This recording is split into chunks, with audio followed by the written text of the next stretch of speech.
اللہ رب العزت نے قرآن مجید کے اندر ارشاد فرمایا اذ اخذ اللہ میثاق النبیین، جب اللہ رب العزت نے تمام انبیاء نبیوں کو رسولوں کو جمع کیا، مجتمع کیا، اور ان سے پھر اللہ نے خطاب فرمایا، عہد اور پیمان لیا، اور وہ عہد اور پیمان کیا تھا؟ لما آتیتکم من کتاب و حکمہ، میں تمہیں کتاب و حکمت دے رہا ہوں، ثم جاءکم رسول، پھر تمہارے پاس میرا رسول اعظم تشریف لائے گا، میرا نبی آخر الزمان پیغمبر اعظم تشریف لائے گا۔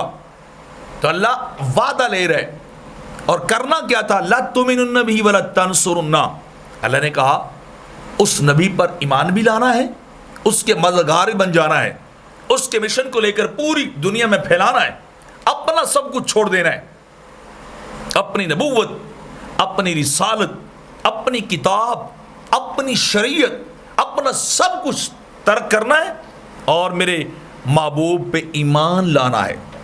تو لا تؤمنن بہ کے ضمن میں مفسرین نے بڑی خوبصورت بات بیان کی ہے، کہتے ہیں ایمان دو طرح کا ہوتا ہے، ایک ایمان فطری ہوتا ہے اور ایک ایمان اصطلاحی ہوتا ہے۔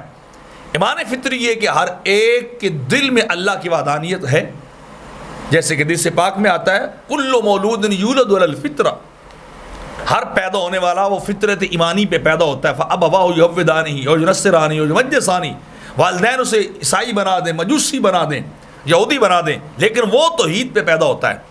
یہ ہے ایمان فطری، ہر ایک کے دل میں ہے۔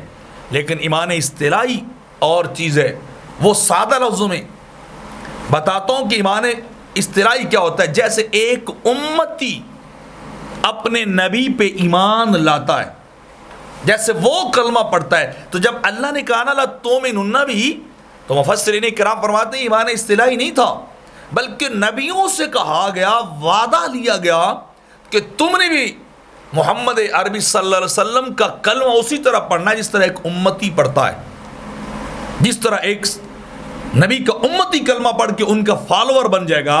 اے رسولو، اے انبیاء، اے گروہ انبیاء، نبیوں کے گروہ، اللہ تم سے یہ وعدہ لے رہا ہے، تم نے ایمان لانا ہے تو کیسا؟ جیسے امتی اپنے نبی پہ ایمان لاتا ہے۔ تو یہاں کیفیت کیا بنتی ہے؟ اب سوچئے، خلقت ساری ایمان لائی نبیوں پر، اور نبیوں سے کہا گیا ایمان لاؤ محمد مصطفیٰ پر، اور پھر وہ ایمان لائیں خدا پر۔ تو یعنی انبیاء کی پہنچ کہاں؟ مصطفیٰ تک، اور مصطفیٰ کی رسائی خدا تک۔